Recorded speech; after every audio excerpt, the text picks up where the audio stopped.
Boa noite a todos, todas. É um prazer tê-los aqui. Vamos para mais essa ação da BD com o Sebrae. A gente agradece a parceria. Meu nome é Marília, sou assistente da diretora regional Ana Adriano, que hoje não pôde estar com a gente. Gostaria de agradecer, então, a parceria do Sebrae, trazendo sempre esse tipo de atualização para a gente. Gostaria de agradecer também aos nossos patrocinadores Black, Coral e Roca, que apoiam o nosso trabalho, que estimulam toda a nossa atuação, e os patrocinadores regionais Templus e Varejão das Tintas também. Queria apresentar para vocês o Diógenes Abduch, consultor do Sebrae, que vai conduzir o conteúdo dessa noite. E qualquer dúvida que vocês tiverem, podem falar com a gente no chat. E tem uma lista de presença também, que foi enviada no chat, que eu peço, por favor, para que vocês confirmem. E qualquer dúvida, é só comentar com a gente. Boa palestra. Tá certo. Obrigado, Marília. Obrigado pela oportunidade de poder trazer um pouco de informação, de conteúdo em relação a essa temática, né? Que é a questão da importância de você empreender da maneira correta, de imaginar você enquanto negócio, enquanto empresa, enquanto uma atividade que tem como um dos propósitos gerar resultados positivos. Bom, vou começar então a falar para vocês. Quer compartilhar aí, por favor? Compartilhe.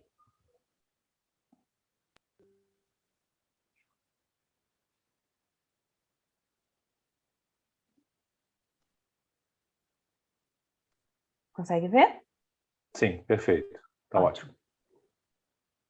Eu vou, na verdade, começar pedindo para que vocês se manifestem em relação a eu perguntar para vocês o que seria um comportamento empreendedor assertivo. O que vocês me falariam? Se quiser abrir o microfone ou jogar no chat, fique à vontade. O que é ter um comportamento assertivo empreendedor? O que é ser empreendedor? Vou melhorar essa pergunta. O que é ser empreendedor? Quem pode contribuir, por favor? Pode jogar ali no chat, que eu estou acompanhando aqui também. O que é ser empreendedor? Quem pode ajudar em alguma coisa ali? O perfil de um empreendedor de sucesso. Pode ser um de cada vez, tá? Porque até agora eu não vi nada.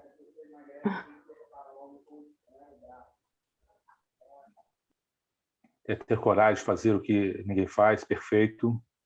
Ótimo, Bianca. Quem mais? Entende o que você associa e qual a ligação que você faz por empreender, né? Ou que seria o comportamento mais assertivo, até característica mesmo, perfil de uma pessoa empreendedora. Vocês estão no alto dessa cadeia, viu? Porque o negócio de design, ele realmente exige muito esse tipo de comportamento, que algumas empresas muitas vezes conseguem fazer a divisão disso entre pessoas, entre setores. Pegar um produto e agregar valor, exatamente, produto, serviço, vender ideias, saber vender, perfeito. É porque tem umas questões técnicas, né? Eu posso ter uma excelência no fator técnico, mas existem outras questões que compõem a qualidade do meu serviço, né? Eu, enquanto profissional design, ou outro profissional mesmo. O que normalmente vocês procuram fazer para garantir que isso, de alguma forma, chegue até eles, né?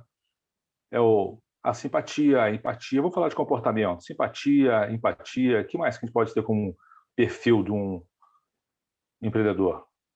Realmente é ser uma pessoa corajosa para fazer seu próprio caminho profissional. Coragem é uma coisa muito forte, realmente. Resiliência, né? Palavra que as pessoas estão falando bastante ultimamente. Perseverante. Ótimo, Márcio. Isso é uma constante, né? Nós que não começamos nosso dia olhando para o espelho e acreditando nisso, não evolui. Iniciativa, exato. Mais algumas, planejamento, planejar a todo instante, qualquer que seja a questão. Acreditar no que faz, gostar do que faz. Proatividade, ótimo, agir de maneira antecipada. Visão de mercado, visão de oportunidade, visão de negócio. Responsabilidade, sim, a gente está, na verdade, não só no fator técnico, é um fator até na questão da empatia, né, que eu comentei no início, de olhar o lado do cliente e entender se você está caminhando em favor dele. Disponibilizar tempo, esforço, ótimo, empatia, exatamente, Bianca. Bom, Aqui, 1, 2, 3, 4, 5, 6, estou contando. 7, 8, marketing não havia falado, planejamento 10, 11, 12. Tá ótimo, você vê, só aqui a gente já tem uma cooperação sempre, né? Ainda mais que o trabalho de vocês, muitas vezes, ele é medido no final por justamente todo o seu stakeholders, né? Todo aquele grupo ali que acaba medindo o seu trabalho. Você faz tudo perfeito, mas não tem uma boa parceria, não tem uma noção exata do que vai ser apresentado ou não tem um controle disso, acaba que vocês são medidas por trabalho de terceiros, que é muito comum, acontece bastante. Mas faz parte, são as dores de alguns negócios. Mas o ponto principal agora, nesse momento, de perguntar para vocês o que é esse comportamento assertivo, empreendedor, ou como perfil até mesmo, é porque o que eu vou falar com vocês hoje não tem a ver com comportamento, ao mesmo tempo tem. Como assim? Porque se vocês não tiverem todo esse comportamento que vocês colocaram, todas essas características de empreender, de ser criativo, de planejar, ter iniciativa, perseverança, resiliência, enfim, saber vender, né? Ter um trabalho de cooperação muito grande, de liderança, principalmente, sobre os pares que estão junto de vocês, tudo que eu vou discutir daqui para frente acaba não fazendo sentido. Porque a questão técnica, inclusive, nem foi colocada por vocês ali, que o conhecimento técnico ele é relevante. Sim, ele é relevante, não tem a menor dúvida. Em alguns segmentos, inclusive, é extremamente relevante o conhecimento técnico que você precisa ter para desenvolver algumas atividades. É o caso de vocês, inclusive. Só que quando eu falo, cai para a questão da gestão de um negócio, não é o fator técnico principal, porque a curva de aprendizado, de fazer os controles financeiros, de gerar uma análise em cima deles, não é difícil. O difícil é sensibilizar vocês, né, de colocar, botar na cabeça, digamos assim, de vocês, na ideia, num momento de que isso é realmente importante, para que eu consiga medir de fato todo o resultado que eu tenho do meu trabalho. Porque é uma sensação muito comum no segmento de vocês, em outros segmentos também, não é só de vocês, não, de design, é de chegar no final do mês e falar, cadê meu dinheiro? Eu não tiro nada, cadê o resultado da minha empresa? Eu trabalho e não estou vendo isso acontecer. Mas isso a gente vai discutir a respeito, e tem como depois, em um determinado momento, oportuno, lógico, você se aprofundar nessa temática de acordo com a sua necessidade. Mas não é uma curva de aprendizado tão intensa quando muitas vezes as pessoas acreditam. Ao contrário, até da atividade de vocês, que exige de fato ali uma dedicação muito grande, um estudo muito aprofundado. Essa parte financeira não. Mas mesmo assim, essa temática de gestão em cima dos seus negócios de maneira sustentável acaba ficando em segundo plano. Porque quando eu vejo a segunda e o tempo foi passando. E aquela minha rotina, muitas das vezes, de controle, de gestão do meu negócio, acaba não acontecendo. Até porque, na grande maioria, na enorme maioria, melhor dizendo, das profissões, não tem essa matéria de gestão, de ter um comportamento de negócio. Tem para capacitar cada um dentro daquilo que ele se dedicou, né, ou decidiu estudar, digamos assim. E até tem um exemplo, você entra numa universidade, você entra num treinamento no zero, digamos assim. Você sai no auge, no último dia, no auge do conhecimento, digamos assim. No dia seguinte, que não tem mais aula, acabou o curso, acabou a universidade, acabou a extensão, ou o que seja, e você se decide entrar no mercado, para que posição que você vai? Para zero de novo. Então é por isso que às vezes tem umas questões que não são trabalhadas, não em todas, agora um pouco mais, nesses treinamentos, nesses cursos, nessas especializações ou extensões, é justamente essa questão do empreender. E, no entanto, assim como vocês, design, tem outras profissões que eles tendem a ser o quê? Pequenas empresas, negócios individuais, e que precisariam, na verdade, antes de se lançar no mercado, de fato ter essa cultura de profissionalizar a sua gestão, né? De tornar o seu negócio realmente sustentável sobre vários aspectos. Sustentável financeiramente, economicamente, politicamente e ambientalmente, né? Até porque quando você trabalha esses aspectos ali, você também consegue trabalhar um aspecto muito importante, que é o de retorno, né, à sociedade de alguma maneira, né? E mesmo que você tenha uma instituição filantrópica ou represente uma delas, no final tem que sobrar dinheiro, porque eu preciso ajudar mais pessoas, porque chega uma hora que o recurso ele é finito. Então eu preciso realmente trabalhar, multiplicar para que aquilo de alguma maneira dê certo. E é nessa linha que nós vamos conversar daqui para frente. Vocês fica à vontade, está ali o chat, joga a pergunta ali. Algumas eu vou acompanhar na outra tela. Na verdade, estou com 3 frentes aqui, tá? Estou com o celular, por isso estamos vendo do lado, estou com uma tela aqui na frente e acompanhando o chat na terceira, para tentar realmente trabalhar da maneira mais interativa possível com vocês. Mas, por acaso, uma pergunta, ver que é importante ou relevante ou não tenha respondido, qualquer coisa no final a gente vai abrir um momento, inclusive, para perguntar direto. Vamos trazer essas perguntas do chat e vamos responder ao final. Se eu enxergar alguma pergunta que, de repente, esse momento é importante tratar disso, eu vou puxá-la, vou antecipá-la. Mas, se não, fique à vontade, por favor, pergunte, para que a gente possa chegar ao final dessa noite, entender que valeu a pena, e eu espero cumprir a minha missão de, pelo menos, sensibilizar vocês sobre a importância de olhar a empresa de vocês como um negócio, né? Como algo que tem que, de alguma forma, realmente dar lucro, né? Retornar o capital investido, seja o capital investido no intelectual ou investido realmente em algumas ações para a captação de novos clientes, para a realização de serviços e assim por diante. Tudo bem? Vamos conversando ali pelo chat enquanto isso. Pode passar o próximo, por favor, Marília?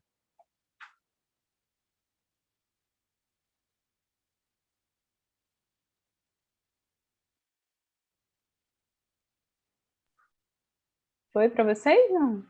A apresentação? Ainda não.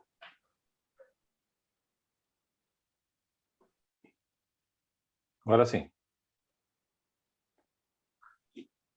Pode dar mais um clique, por favor. Só trazer essa janela aqui para o lado. Ah, sim. É que eu... Ótimo. O que a gente percebe? Ou tem como premissas, na verdade, como qualquer negócio, que de certa forma eu já comecei a falar. Primeiro, que as empresas existem para quê? Para gerar riqueza, gerar valor para os sócios, fundadores, idealizadores, a própria sociedade, dependendo do tipo de instituição.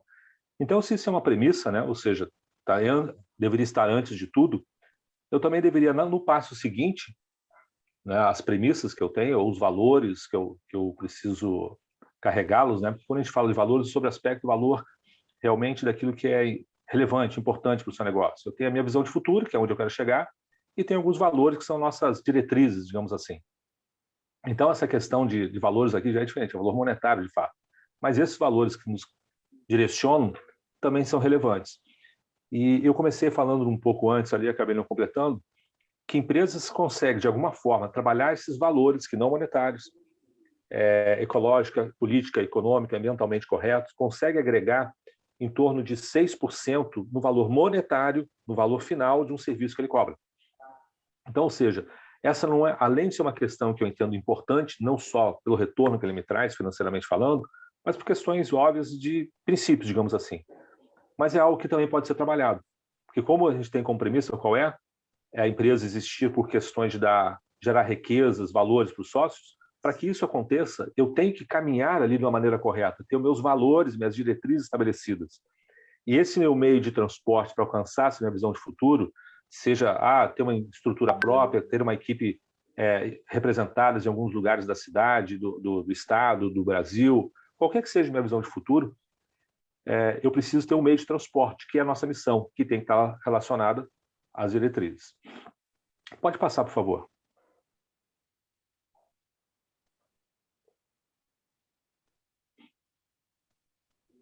E parece óbvio, né?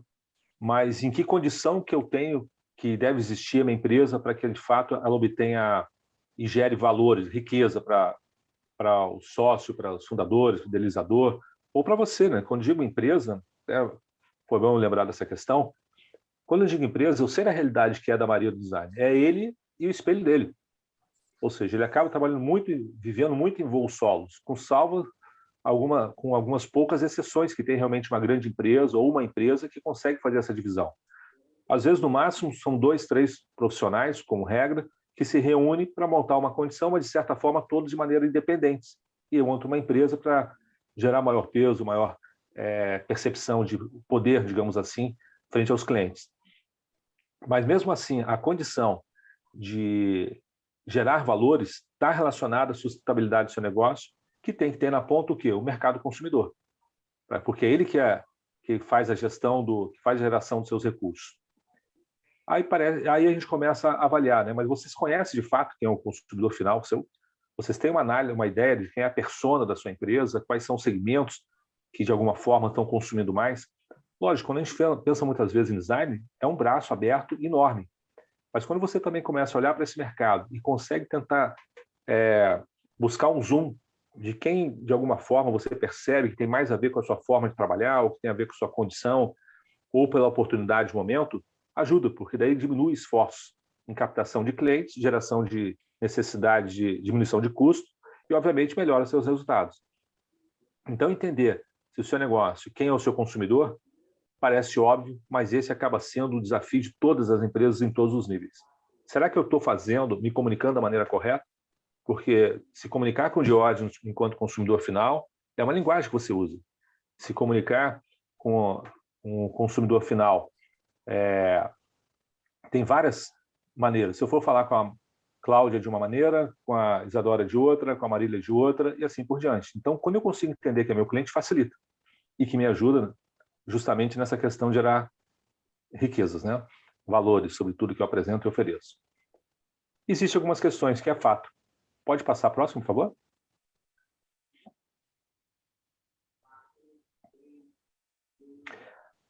Que as empresas, por mais que possa parecer simples, porque às vezes é eu sozinho, né? Eu sou o design, eu sou o profissional, eu sou quem leva a proposta, eu que recebo, eu que vendo, eu que acordo, eu que fecho. Tudo bem. Ao mesmo tempo, por mais que seja uma pessoa que é responsável dentro de vários setores, digamos assim, várias etapas da minha empresa, ainda assim ela tem que ser gerenciada em formas de separados. Por isso que a gente coloca aqui que a empresa são sistemas complexos, né? Por vários processos, né? Alguns deles extremamente críticos, que pode estar relacionado na abordagem de clientes, na gestão dos seus custos, para tu poder até avaliar se você está caminhando de acordo com a margem que a sua atividade realiza.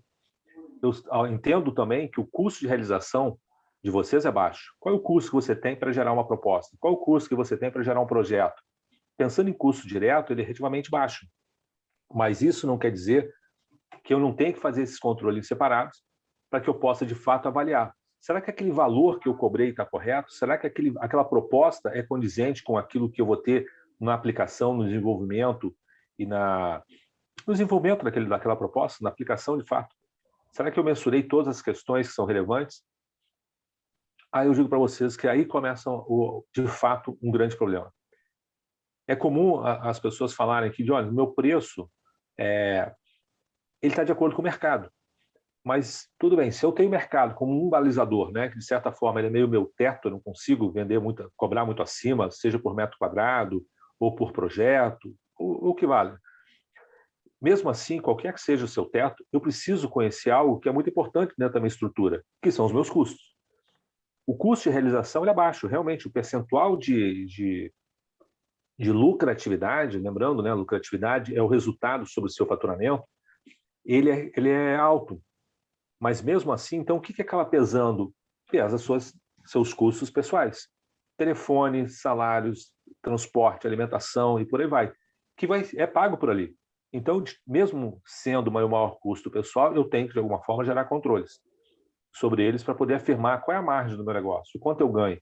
E se eu precisar fazer algum tipo de negociação, eu entender qual é o meu limite para poder aceitar aquela proposta não.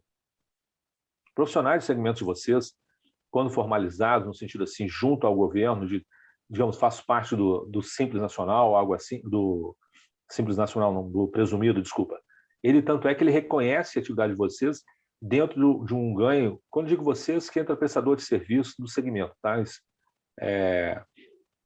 Tanto engenheiro, algumas consultorias, alguns profissionais, ele reconhece que a lucratividade, retorno sobre a receita, o faturamento daquele mês, é de 32%. E sobre esse valor, ele recolhe imposto de renda, contribuição social, essa é a referência dele. Então, vamos usar esse número, essa referência, 32% de lucratividade. Vocês conseguem enxergar essa lucratividade no negócio de vocês? Se fosse no presencial, essa hora eu baixava o rosto assim, para não ter contato visual, para não gerar constrangimento. Porque a verdade é que a maioria não tem controle como deveria ser. Eu vou provar isso para vocês. Sabe aquele lanche que muitas vezes você foi lá para fazer uma proposta para o cliente, passou em frente àquela confeitaria, aquele lugar, cara, faz tempo que eu não venho, deixa eu fazer um lanche. Aí foi lá, pediu um lanche, pediu comer alguma coisa, digamos que tenha gasto ali R$10. Nem sei se nem é lanche, né? Na verdade é um cafezinho e uma amostra de algum biscoito que você consegue, mas vamos lá, R$10. Que você faça isso todo dia, hora é 15, ou se não faz todo dia, que tem como média, às vezes, de gastos que você não controla, até para entender que não faz diferença R$10 por dia, né? Até porque R$10 por dia vai dar R$50 por semana, ou R$400 por mês, ou 4.800 por ano. Aí que começa essa questão da importância dos controles. R$4.500, desculpa, R$4.800 por ano, o que você consegue pagar com isso dentro da sua estrutura? Ou para ganhar esses R$4.800, vamos arredondar R$5.000 por ano, quantos projetos vocês têm que realizar para de fato ter isso como lucro líquido?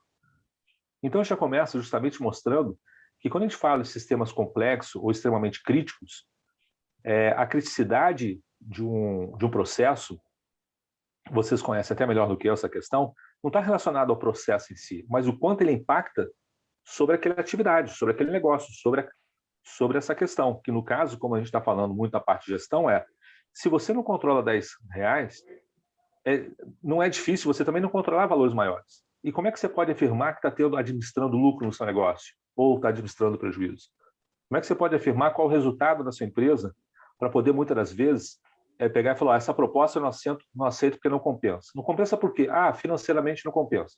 Mas se você não tem um controle efetivo das suas finanças, se você não gerencia ela como deveria, eu também não posso afirmar ter isso como máximo.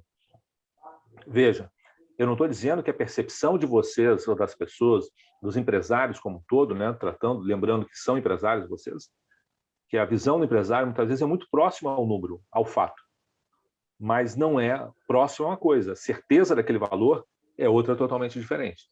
Então, por isso que os controles, mesmo no seu menor valor, R$10 por dia, ele pode impactar no resultado do seu negócio no final de um determinado período. Então, eu preciso, de fato, gerar controle de tudo que entra e tudo que sai. Para que eu possa realmente, ao decidir por aceitar uma proposta, uma negociação de um projeto, eu entender se aquilo é até onde eu posso chegar. Porque é provável que, às vezes, se eu não ficar muito atento a isso, quais são minhas necessidades ou custos minimamente aceitáveis, ou que compreende o meu negócio, muitas vezes eu estou declinando para algo que seria interessante, ou estou aceitando um projeto que não vai valer. Eu fechei num momento e depois, na hora de desenvolver, eu percebo a besteira que eu fiz, porque eu estou sem referência. Quer ver um outro exemplo que muitas verdade, é uma questão que faz sentido o que eu estou dizendo, que é comum, às vezes, numa roda de empresários, né? Estou ali junto com alguns de vocês ou outros empresários. Isso eu posso falar com segurança, estou só o Sebrae como parceiro, eu tenho há 22, 23 anos já. E tem empresas de consultoria há 28, na verdade são 4 empresas. Então, isso aqui é uma realidade. Eu vejo muito. Lógico que eu não vou falar, não vou cobrar, porque não é o papel, uma conversa informal. Mas, às vezes, só para testar o quanto a pessoa tem conhecimento, eu pergunto, quantos por cento você cresceu no último mês? Diógenes, eu acho, aí começa. Tá, mas no ano passado, houve crescimento? Eu acredito. Qual o seu ponto de equilíbrio? Você tem noção do seu ponto de equilíbrio? Eu penso que seja, eu acho, eu penso, eu acredito. Não roda. Não rola, não deve acontecer isso no negócio. Eu preciso ter os números de fato. Eu não estou veja, eu não perguntei quanto ele faturou. Mas, lógico, é uma pergunta indireta sobre o seu faturamento. Qual foi o crescimento? Eu não preciso que me fale se foi 5 mil, 10 mil, 20 mil, 1 milhão. O que eu pergunto é quantos por cento você cresceu? Se ele não consegue fazer essa afirmação, é porque, obviamente, ele não tem os seus controles efetivos. Ele pode não querer falar, tudo bem, vamos entender que a gente está no grupo de amigos ali, e ele fala, Jones, eu acho, eu falei, cara, se é amigo, eu já falo direto. Você não está controlando. Porque se tivesse, você não teria a menor dúvida de qual seria esse percentual de crescimento que houve, ou de redução que tenha ocorrido. Concordo, pessoal? Deixa eu olhar aqui o mouse, aqui, o chat. Vamos lá.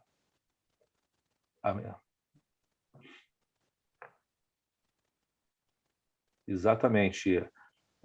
A Márcia está colocando que acaba, que é bem isso que ela disse mesmo, que as empresas acabam seguindo muito como eu empreendedor, eu sou SA, mas não é SA de grandes negócios, sociedade anônima, não tem mais ninguém, outros não existe.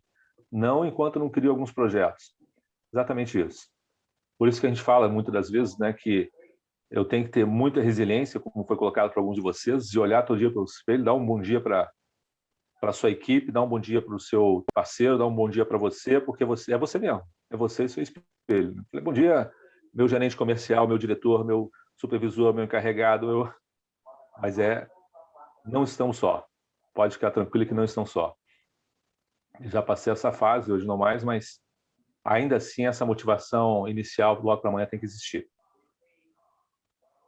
Só vou dar um pause aqui no meu áudio, só para fazer uma solicitação aqui no carregador. Um minuto.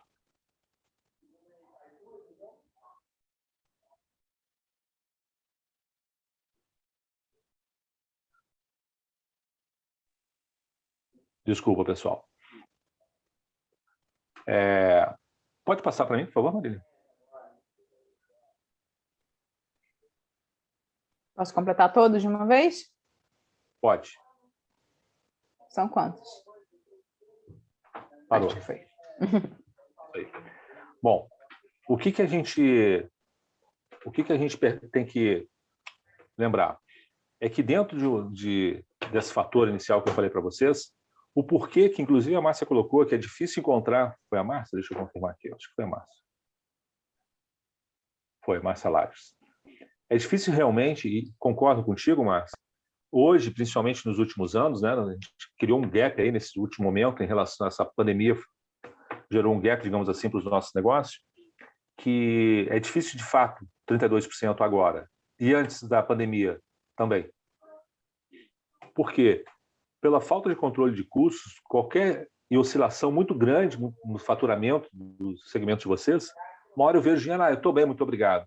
Aí o mês que vem não entrou projeto, o cliente não pagou, teve algum contratempo, quando você passou mais um mês, aí a sua média acaba não sendo de fato aquelas referências que nós temos. Não, eu faturo em média, e qual que é a nossa motivacional, muitas das vezes, a gente pega sempre o maior número, né, o maior projeto, e quer acreditar que aquilo vai acontecer sempre. Quanto empresa, enquanto eu não tenho essa visão mais cartesiana, né, é mais fácil falar isso com vocês, essa visão mais matemática, quem está sendo enganado sou eu mesmo. Aí eu deixo, muitas vezes, pequenos valores, de novo, nos R$10, a entendê-lo como relevante esse controle, como importante eu poder, de fato, necessitar, de fato, gerar o controle dele, para que eu possa, no final de um determinado período, fazer uma boa análise. De qual é a lucratividade do meu negócio? É esses 32%, não é? Qual está sendo o meu ganho, digamos assim? Bom, e quais são os cenários possíveis que muitas das vezes não me permitem, que eu considero extremamente críticos? Quais outros fatos que ocorrem muitas vezes no segmento de vocês? Custo financeiro elevado, nem é só de vocês, é de todos, né? A gente não leva em consideração, mas muitas das vezes eu sou obrigado a pegar capital de terceiros, isso tem um custo elevado. Às vezes, em determinados momentos, pela falta de fluxo de caixa, de continuidade ou frequência, eu sou obrigado, muitas vezes, a pegar dinheiro de terceiros. Esse terceiro pode ser até eu mesmo. Tá? Eu, pessoa física, aportando um dinheiro dentro da minha empresa. A concorrência é cada vez mais competitiva. Isso aqui dá... Só essa questão aqui dá uma palestra. Né? Concorrentes que, muitas das vezes, não têm a mesma competência que a sua. Né? Veja, não tem, às vezes, não é o conhecimento técnico. Às vezes eu saí agora, então eu tenho um bom conhecimento, eu estou atento. Mas aí eu entro, muitas vezes, em função de uma necessidade, cobrando os valores que estão muito abaixo do que seria o mínimo ideal. Aí quem já está no mercado há mais tempo acaba competindo com essas pessoas. Não vamos entrar no mérito do certo, de errado, ou quem está começando, quem não está, porque isso também acontece até com quem está mais tempo no mercado. Cada um sabe, né, como é que está o peso das suas responsabilidades pessoais e de negócio. Mas, de qualquer forma, eu preciso olhar para essa questão, porque ele compete diretamente sobre o meu trabalho, supondo que eu já seja sênior dentro dessa atividade. Se eu não reconhecer que existem concorrentes que, de alguma forma, estão bloqueando o que seria um valor ideal para todos, eu tenho que criar plano B. E esse plano B, para eu poder chegar, não digo no mesmo valor ou próximo dele, ou gerar alguma condição que o meu cliente perceba que você está competindo, falando em valores diretamente, eu preciso conhecer meus custos. A gente volta de novo na questão que a gente está discutindo desde o princípio. E, inclusive, no item seguinte, quando fala de clientes exigindo mais prazos, esse é outro entrave. O cliente, muitas das vezes, precisa de você, ele quer aquele projeto, ele tem o desejo, gasta uma fortuna com tudo que você, de alguma forma, vocês colocam, que vai gerar maior valor na empresa, no espaço que ele tem na casa, vai realizar sonho, só que daí quando chega na hora, muitas vezes, de pagar o que é o projeto de vocês, não dá para parcelar? Quanto você pode fazer? Pronto. Aí vai eu com o meu espelho, eu preciso conversar com o meu sócio. Aí vai eu para o meu espelho para discutir o que eu posso fazer. Estou sem capital de giro, ou o que seja. E esses prazos mais longos estão sendo exigidos cada vez mais. E o que eu tenho que fazer em relação a isso? Até eu ia falar, mas vou jogar para vocês. Qual é o prazo que normalmente os clientes têm pedido em relação aos projetos? Em que condição de pagamento que eles estão pedindo a vocês e que vocês estão realizando? Em até quantas vezes? Verdade, Márcio. Essa questão da cortesia, tira só uma dúvida para mim. Aí quando você vê como se a informação não tivesse valor, né? O que você faria naquele cantinho ali, naquele espaço? Isso é bastante comum. Se deixar, querem 10 vezes. Concordo. E vocês têm fechado em média de quantas vezes? Até não é uma enquete, tá? Ou o cliente tem pedido em 10 e o fechamento tem ficado em qual número? Concordo contigo, Bianca. 10 é um número que eu vejo direto. Mas acaba que no momento ou outro, o que vocês têm percebido? No prazo da obra toda, Bianca, muitas vezes em 2 vezes, certo. O que eu quero com essa colocação de vocês? Do cartão que não aguenta calote, qualquer semelhança para quem é profissional, ou até quem trabalha com B2B, né? Negócio a negócio, vive a mesma coisa. E o pior é que lá não tem cartão. É no boleto bancário e você acreditando que ele vai pagar no devido vencimento. A Carla comentou que fecha no máximo em 4 vezes. Cheque assustado, isso é mais tenso. Inclusive o cheque, estando nominal, não colocado a data embaixo, bom para tal dia, o cheque é uma ordem de pagamento à vista. Isso aí cabe aí um movimento em cima de cobrança um pouco diferente do que um cheque, digamos assim, que foi depositado no prazo anterior ao negociado ou foi depositado e não foi pago. Mas isso é uma outra questão. Eu acredito que sim, Bianca. O calote está sendo uma máxima. Mas, enfim, essa questão do prazo, por que eu estou dizendo isso? Estou perguntando perguntando a vocês. Porque se eu estou percebendo que o mercado está exigindo um prazo maior, eu tenho que, de fato, tentar chegar nessa condição. Só que para chegar nessa condição, o que eu sou obrigado a ter, na verdade? Capital de giro. Porque eu vou ter, muitas vezes, uma obra, pegando exemplo de um de vocês que colocou ali, a obra vai durar 7 meses. Ele quer me pagar em 7 meses, mas como é que fica, na verdade? Sendo que o projeto, muitas vezes, na obra, não é o que pesa na estrutura, né? São valores menores. Eu carregar isso durante 7 meses, com todo o custo de acompanhamento e execução, acaba não sendo uma questão prática, e nem para mim enquanto pessoas, muito menos para mim enquanto negócio. Então, o que eu acabo muitas vezes sugerindo, principalmente para o profissional liberal que tem essa margem, que é justamente a venda no cartão. Mas eu já tenho uma venda da qual ali ele vai me cobrar uma taxa, né? Vai cobrar aí 3%, 3,5% no cartão de crédito.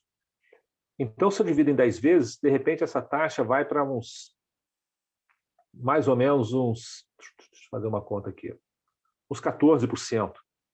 Vamos dizer que você antecipe esses 10, que vá para 15%, 17% antecipado, ou seja, estou trazendo em 10 vezes e estou trazendo para o presente esse dinheiro. Ele paga em 10, mas eu estou precisando de dinheiro agora, vou antecipar essa questão.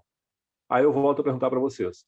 Será que esses 15%, muitas vezes numa proposta, já como um ponto de partida para qualquer negociação, não vale a pena eu tentar incluir essa condição para oferecer, se for o caso, até 10 vezes? Se for o caso, até 10 vezes? Ou então, como é comum às vezes, né? Você fala, olha, pessoa física, eu faço em 3 vezes sem juros, mas chego até 10. Só que esses 10 é os juros do cartão, que você vai pagar para o cartão. Eu, na verdade, não entro nessa operação. Então, o que eu estou querendo mostrar, na verdade, que são questões, às vezes, que são até simples, né, como propostas, e que a gente acaba, às vezes, ou não fechando o negócio ou não seguindo frente a uma necessidade que o mercado está ali cobrando, que é o parcelamento, dentro disso que a gente está falando agora.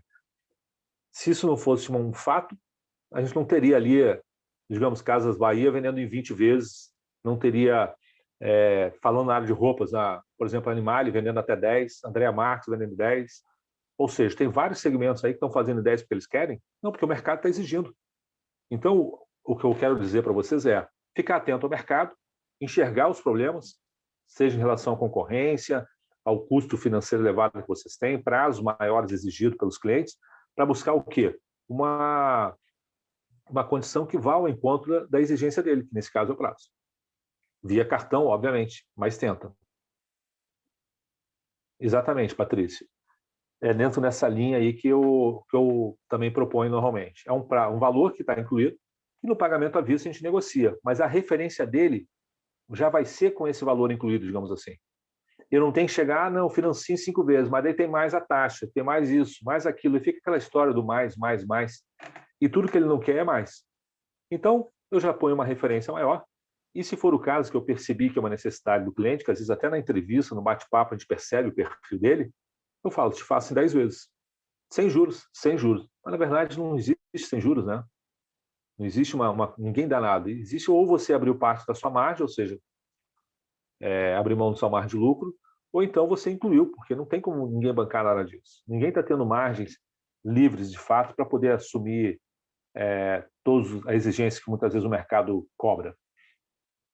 Bom, outro fato é que fornecedores ofertando, muitas das vezes, menos prazos. No caso de vocês, tem todas as condições, né? Mas se eu quero uma condição, muitas vezes, melhor, só se for num prazo mais curto. Isso é uma prova que, de fato, nós temos custos financeiros e que o mercado está sabendo cobrar cada vez mais isso, e às vezes a gente não está. A gente está, na verdade, ainda se mantendo em condições normais ou até tradicionais de cobrança, de abordagem, de negociação e por aí vai. E, como um fato, nada mais permanente que a mudança. Eu tenho que tomar cuidado com o meu conhecimento, minha certeza absoluta sobre toda a forma que eu trabalhei até então, porque isso muda a todo instante. Forma de trabalhar, de negociar, de abordar, de fechar negócio, de apresentar as propostas, né? A gente está tendo que ser muito mais criativos, muito mais atento a detalhes. As pessoas estão trabalhando muito aspectos visuais para tomar decisão, então tem que tomar cuidado com essas propostas tradicionais muito em 2D, digamos assim. Pode passar, por favor?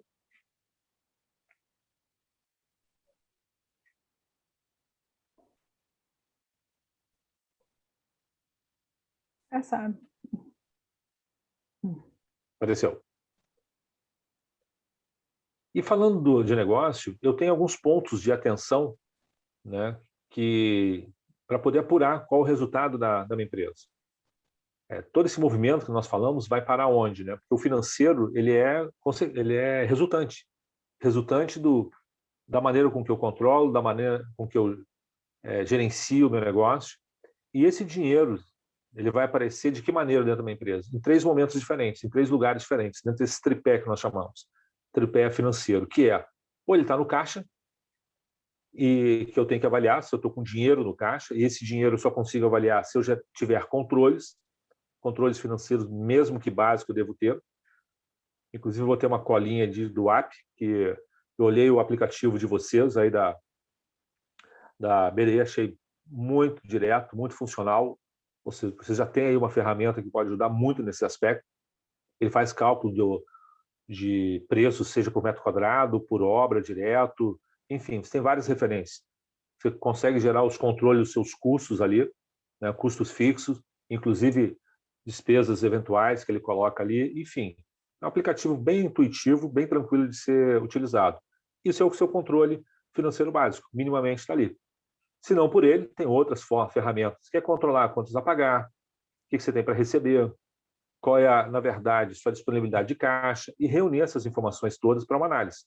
Por isso que quando entra no outro ponto, lucro, que eu controlo, mas eu também tenho que analisar. E eu só gerencio aquilo que eu controlo, sem controles, eu não tenho gerenciamento, eu estou no mercado. Estou no mercado, e aqui pode ser como se fosse um exemplo que eu dou, um barco, imagina um barco à vela, em alto mar, sem leme. Isso pode estar muitos anos dessa maneira. Depois eu passo para você, Bianca, qualquer coisa, fala um pouco mais sobre esse aplicativo mais ao final. Então, de controlar é uma necessidade para que eu possa fazer a apuração desses resultados. Se eu controlo mais ou menos, o resultado é mais ou menos. Se eu deixo passar algumas informações, a minha tomada de decisão, minha apuração dos resultados não é verdadeira. Então, eu tenho que realmente controlar tudo que entra e tudo que sai, para eu verificar se eu estou administrando lucro ou prejuízo. E qualquer que seja a condição, com capital excedente ou com a falta dele, o que eu vou fazer para amenizar essa fraqueza que eu estou tendo, se falando de falta de dinheiro, ou a sobra onde que eu vou investir. Já sei, o meu investimento é muito claro. Compro uma passagem e vou passear um pouco, porque eu não aguento, é muita pressão no meu dia a dia. Pois é, mas como é que você quer capitalizar? Porque a hora que você tira esse dinheiro da empresa, ele deixa de capitalizar. Ele, de fato, vira um custo, né? Ou distribuição do lucro feita para o sócio ou para os sócios, e que desaparece. Quando eu deixo ela dentro da empresa, ou parte dela, eu começo a apurar esses resultados e tomar decisões mais estratégicas, investir em marketing, investir num qualificador de negócio, investir em redução de custo, uma tecnologia para facilitar o meu dia a dia para tomada de decisão. Ou seja, começo a investir em ferramentas que são importantes, que não é só a ferramenta que eu utilizo no meu dia a dia como profissional de design. Outras ferramentas que compõem eu, enquanto profissional e empresa do segmento de design.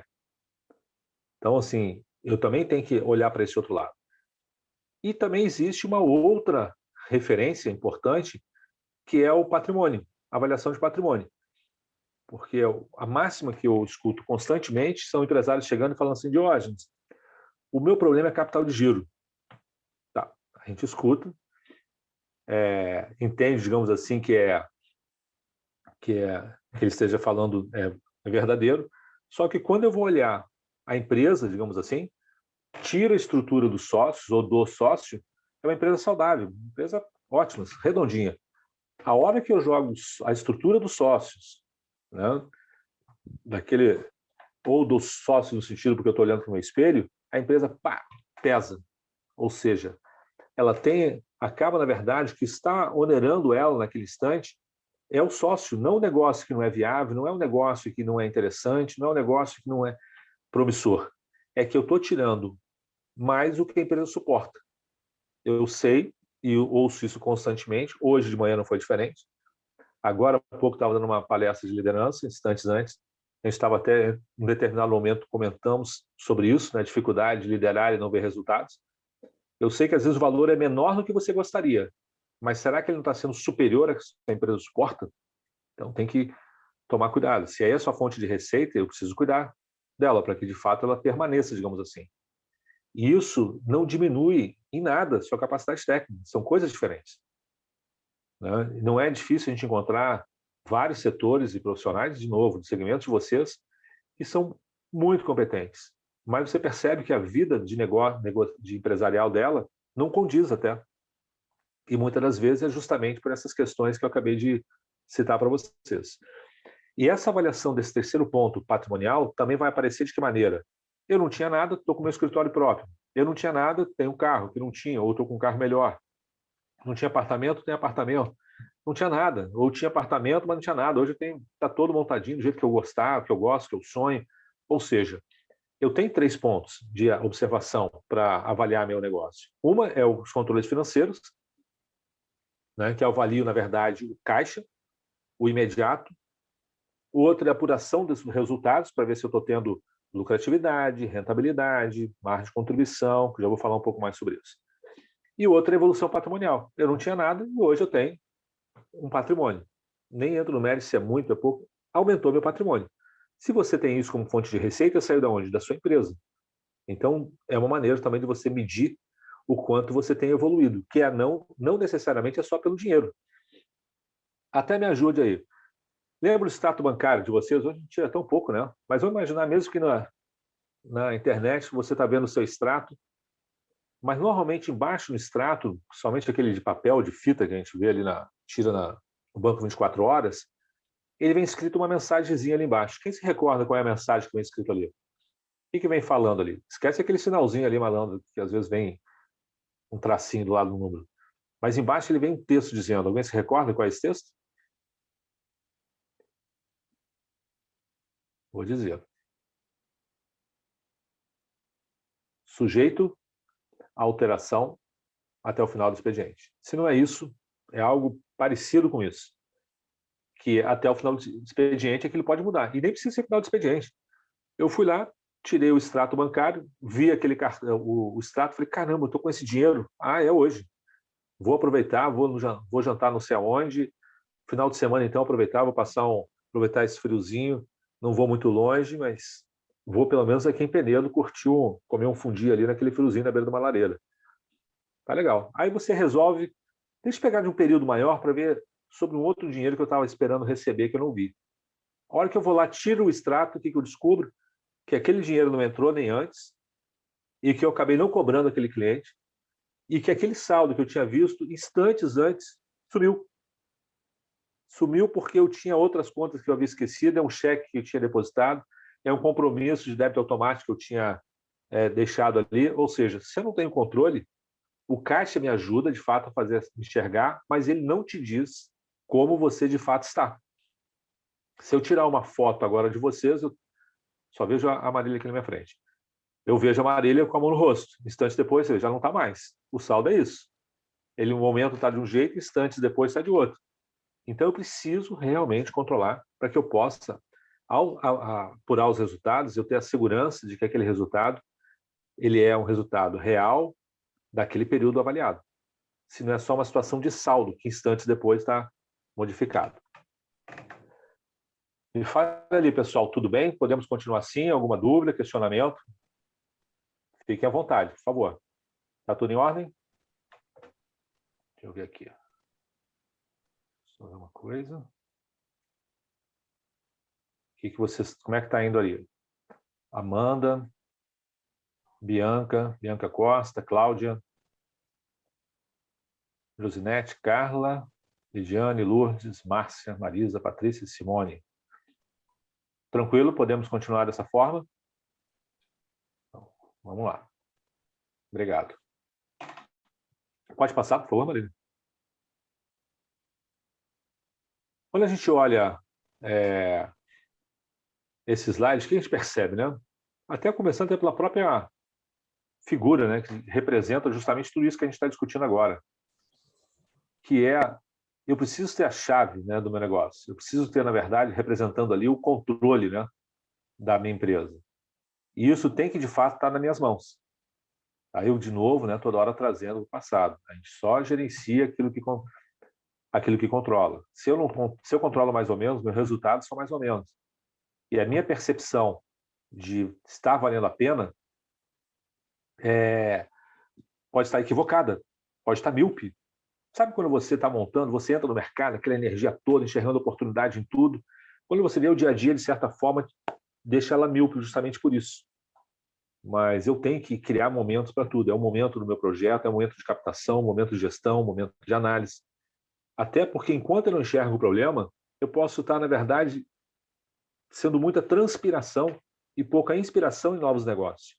Ou estou negando, muitas vezes, propostas as quais eu poderia, na verdade, gerar uma condição mais agressiva, seja em função de prazos, como nós falamos agora há pouco, ou até mesmo uma condição de pagamento antecipado. Porque, principalmente, na maioria dos casos, eu digo pagamento antecipado, porque não é difícil, né? O público, de uma forma, contrata vocês, não é classe D, no máximo classe C. Então, qual é a realidade? Que a maioria, veja, a gente não está colocando níveis sociais para ninguém, a gente está falando de negócio e das ações que são mais assertivas para negócio, independente de condição social. Mas é fato que acaba que essas pessoas são, de certa forma, um pouco mais esclarecidas sobre o que está rendendo. Então, quando eu dou uma boa condição de pagamento antecipado, ele está ganhando, e eu também posso estar. É tudo uma questão de entender se aquilo ali cabe dentro da minha proposta, dos meus valores cobrados. Então, às vezes, quando eu abro uma condição especial de pagamento, eu estou fazendo o quê? Eu estou talvez antecipando ou atendendo uma necessidade dele. Ele parcela em 10 porque não tem juros. Mas se eu falo que tem uma condição especial para pagamento à vista ou antecipado, se eu dou uma condição antecipada, ele quer pegar esse antecipado e dividir em 3. Mas detém o poder, numa negociação, quem detém a informação. E na minha empresa não é diferente. Se eu não tiver conhecimento dos meus negócios, eu vou estar sempre no achismo. Então, por isso que a gente está caminhando nisso tudo, por isso que eu falei lá no início que um ponto muito importante e relevante, qual é? O comportamento de vocês. Para poder chegar numa hora da negociação e, de fato, a exemplo desse slide, você entender que você que tem que estar controlando tudo. Que a chave, né, a solução, o acesso, está na sua mão, de fato. Tem aí o aplicativo que nós falamos, tem outras planilhas que podem ser utilizadas, tem sistema mais complexo que pode ser associados à atividade de vocês, gestão de projeto, cada projeto eu criar centro de curso, ou seja, tem 1001 maneiras aí. Mas, na verdade, não adianta nenhuma delas eu querer comprar ou investir nisso se eu não tiver a decisão de que eu vou começar. Até me diz uma coisa, normalmente, eu sempre pergunto isso, mas eu não sei porquê, mas eu gosto de perguntar. O que acontece toda segunda-feira de manhã? Você normalmente acorda com que intenção? Na segunda-feira de manhã. 7 horas da manhã você está acordando, no caso 6h15, 6h30 eu estou de pé. Mas normalmente a segunda você começa a decidir a fazer o quê? Vou planejar a semana. Acordo, pelo amor de Deus, Bianca. Apesar que ontem eu fui para Paraty, foi bem isso mesmo. 4 horas eu acordei. Mas vou te dizer, o planejar a semana começa com um ponto inicial meu. Sabe qual é, Carla? Essa semana eu vou fazer regime. Hoje eu começo. Só que eu tenho um problema. Começa às 7 da manhã e para às 11h30, porque eu não sou de ferro, fica na hora do almoço. Só que quando a gente fala das nossas empresas, qual é a real, não é assim que funciona. Inclusive na parte financeira. Não precisa ser segunda-feira, não precisa ser dia 1º. Eu até ponho um desafio para quem já não controla, que a partir de amanhã, tudo que entrar e tudo que sair, você vai de fato controlar. Para que daqui a 30 dias, não interessa se é dia 1º, dia 30, dia 31, mas se daqui a uma semana você já enxerga uma coisa, daqui a um mês você já começa a entender, muitas das vezes, onde está o seu dinheiro. Não sei se todos já foram, quem já foi funcionário aí, por exemplo, em algum momento da sua vida profissional. Lembra lá atrás, quando você era funcionário? Quando você recebia o seu salário no dia 1º de janeiro, 1º do mês, até que dia durava o seu dinheiro? Fala aí para mim. Quantos dias duravam ou duram, né, o seu salário? Até que dia você estava... Pô, dali eu já estava sem grana. Foi gerente do banco, estava legal. 5 dias a Simone está sendo bem realista. Ou nem tanto, viu, Simone? Que eu já vi gente dizendo que, na verdade, nem era dia 5, não. Na verdade, dia 27 do mês anterior eu já não tinha o salário do mês seguinte. Eu já ouvi motivos. Ou seja, ótimo. A ideia, na verdade, independente de qual seja o número que vocês apresentem ali, qual é a ação seguinte quando você percebia que 5 dias depois, uma semana depois, ou até antes, você, caramba, cadê meu dinheiro? Acabei de receber meu salário e sumiu. O que normalmente você fazia ou faz? Deixa eu fazer uma lista aqui. Você para, olha, não me interrompa, que agora eu estou num momento sério da minha vida aqui. E começa a fazer uma lista de tudo que você gastou. Aí você começa a questionar, fala, caramba, não é que eu gastei aqui mesmo? Pô, abusei o final de semana aqui. Deixa eu controlar isso, controlar aquilo. Pois é, a gente fazia isso e agora, enquanto profissionais liberais, autônomos ou empresas do setor, não é diferente. Eu preciso, muitas vezes, gerar os controles, porque ainda mais que a minha receita ela não é frequente, a não ser que eu tenha um ótimo contrato de trabalho, mas não sendo regular e frequente e recorrente, o que eu preciso fazer é cuidar de cada centavo de fato. Essa história de amanhã eu começo a controlar funciona para o financeiro. Pode não ser uma desculpa boa, não, de olha, dia 1º é melhor. Antes de ontem, não, hoje é terça. Sábado, estava conversando com uma cliente à noite, ela falou, olha, eu vou deixar para a gente começar os controles, não a partir da semana que vem, eu deixar dia 1º. Eu falei, não. Na verdade, nem na segunda-feira, a partir do domingo, que ela abre no domingo, é uma empresa lá em Trindade, que é o lugar horrível que tem lá para frente de Paraty. Então, ou seja, ela tem ali, falei para ela, se você não começar, daqui a 2 semanas, quando eu volto a conversar com ela, né, fazer o atendimento, você não tem como pegar e ter algum tipo de informação. Perdeu 15 dias para talvez mudar alguma coisa que vai ser relevante, importante para a saúde financeira da sua empresa, do seu negócio. Pode passar para mim, por favor?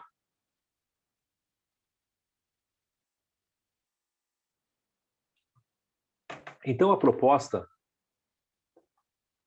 A Carla no depoimento ali. Ótimo. São exceções, viu, Carla? Mas está de parabéns. Quando a gente fala de organizar suas finanças, começa nesse movimento que eu acabei de falar para vocês. São movimentos até simples, sabe? Mas são extremamente importantes para que você possa tomar uma decisão mais com base em fatos e dados. E como é que funciona essa questão de se organizar? Passa para mim, por favor. Próximo.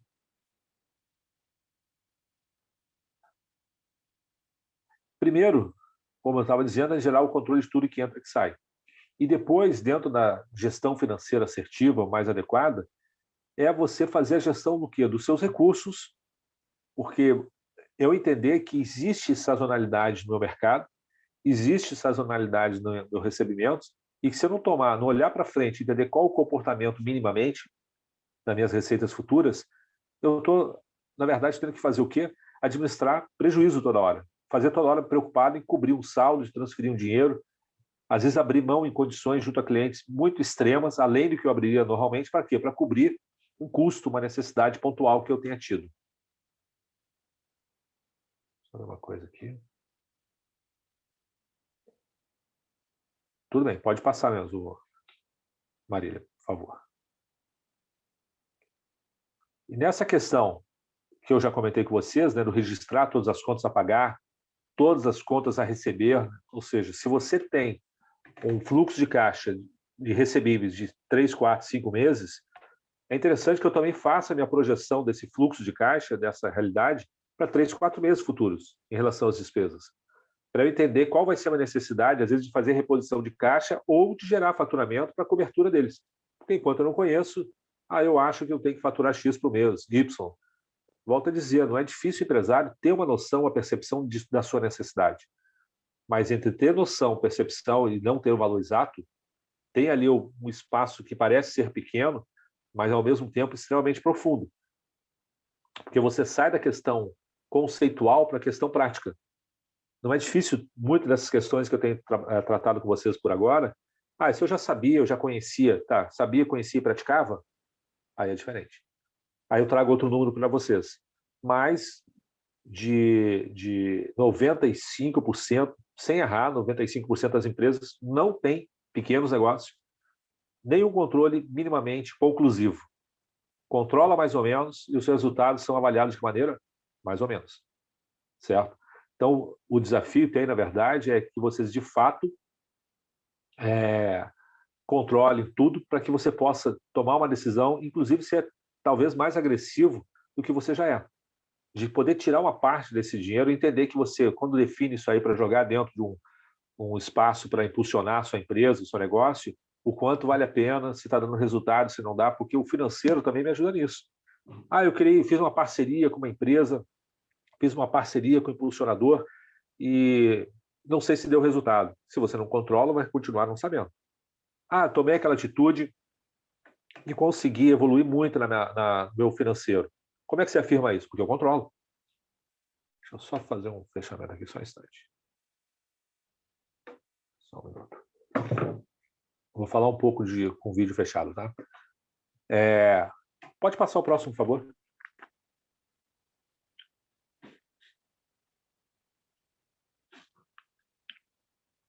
Bom, dentro da gestão financeira, quais são os nossos principais propósitos? Primeiro, como é que eu devo iniciar o meu fluxo de caixa? Então, eu vou te perguntar antes. Todo mundo já viu um fluxo de caixa? Utiliza o fluxo de caixa como uma ferramenta, seja de controle, tomada de decisão? Quem já utiliza o fluxo de caixa aí, por favor? Coloca ali para mim, no chat. Ou fala, se quiser, tanto faz. Bianca não utiliza. Quem mais? Alguém, por acaso? A Lourdes utiliza, ótimo. Perfeito. Simone também não.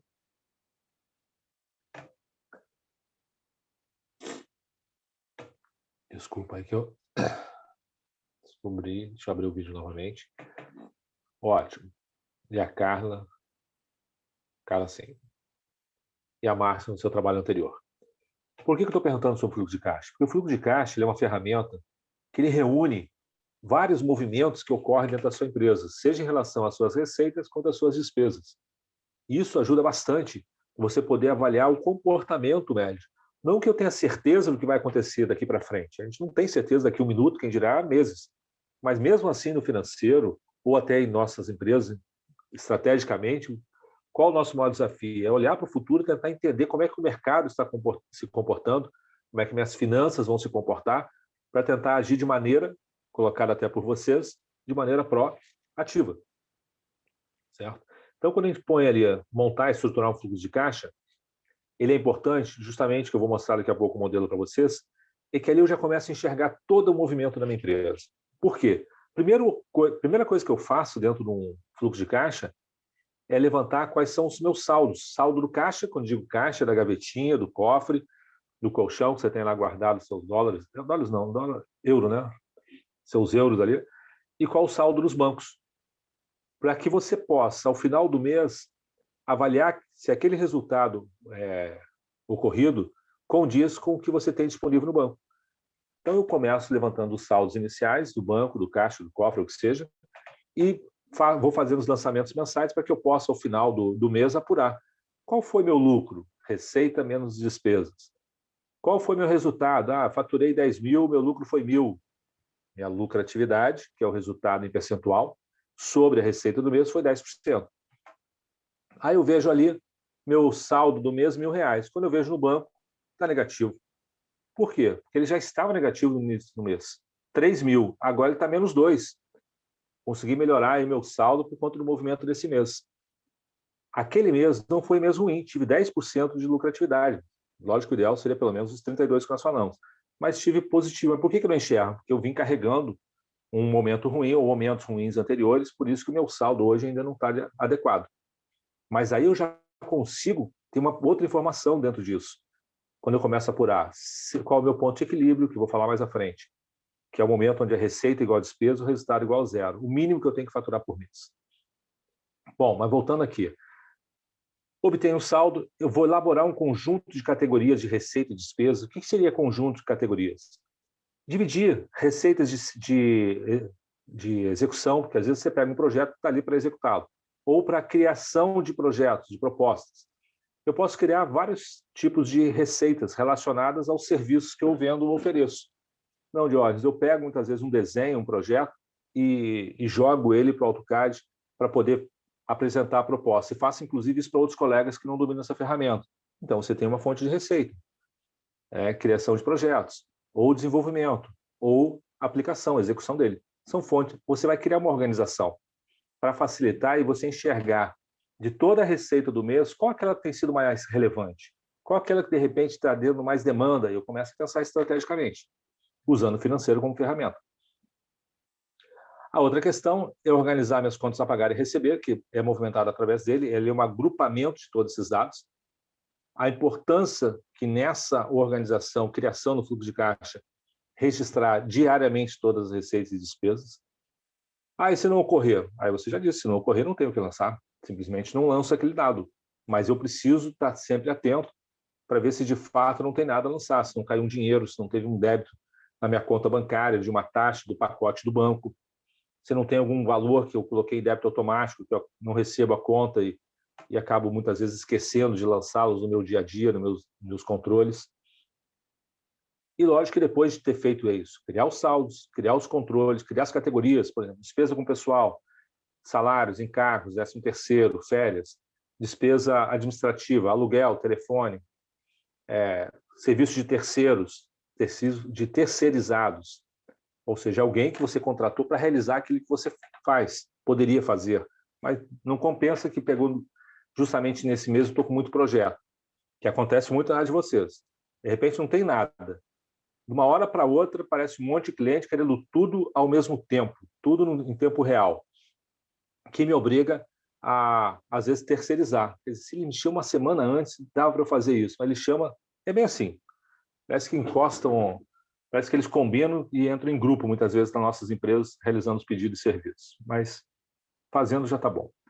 Aí, depois de feito isso, eu vou cruzar essas informações, né, dentro do devido tempo, para poder avaliar se está sendo viável o quanto está sendo. Se eu estou precisando buscar algum incremento nas vendas, crescer quanto? Aquilo que nós falamos no início. Pode passar, por favor, Marília.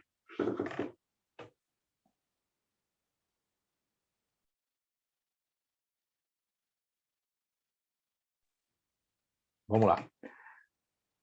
Pode passar? Ah, passou, desculpa, é o anterior. Eu que estou com telas diversas aqui, acabei não percebendo. Olhei para a tela errada. Só passar minha referência aqui para frente. Bom, e o fluxo de caixa, eu consigo nele enxergar o quê? Tanto o realizado quanto o projetado. Nesse caso, vou mostrar para vocês que seria o realizado. Qual é a diferença? O nome está dizendo, é aquele número que de fato ocorreu, seja de receita ou de despesas. Se entrou um dinheiro de um cliente na minha conta, eu lanço. E se não entrou, eu não vou lançar. Porque esse fluxo de caixa, nós estamos trabalhando com base no realizado. Existem duas maneiras, ou por competência ou por caixa. Esse caixa barra realizado, ou seja, pelo regime de caixa, entrou no meu bolso, eu lanço, entrou no meu bolso, sentido figurativo, óbvio, saiu do meu bolso, eu lanço. Então, se eu tenho uma conta, por exemplo, IPTU, que eu paguei ela à vista em fevereiro, ela não vai aparecer aqui para mim. No entanto, se eu estou fazendo um regime de competência, todo mês eu teria que estar lançando 1/12 do IPTU, porque ele tem competência de 12 meses. A mesma coisa seguro. Mas vamos ficar no regime de caixa, que é o mais comum e o mais prático, digamos assim, né? Não vou entrar na questão do que é melhor, mas que é mais prático e mais usado, principalmente profissionais de segmento de vocês, regime de caixa. Entrou, eu lanço, saiu, eu não lanço. Se tinha uma conta de energia que era pagar no dia 30, eu esqueci, paguei no dia 1º de setembro, eu vou lançar em setembro, porque ela saiu do meu bolso em setembro. Certo? Bom, então, dentro dessa realidade do fluxo de caixa, o que eu preciso fazer? Gerar todos os controles para que eu possa entender em que momento existe ou em que período existe algumas variações ou tendências de variações. Fazer esse tipo de análise sempre. Passa para mim, por favor, Marília. Chegou meu cafezinho, estava doido aqui já.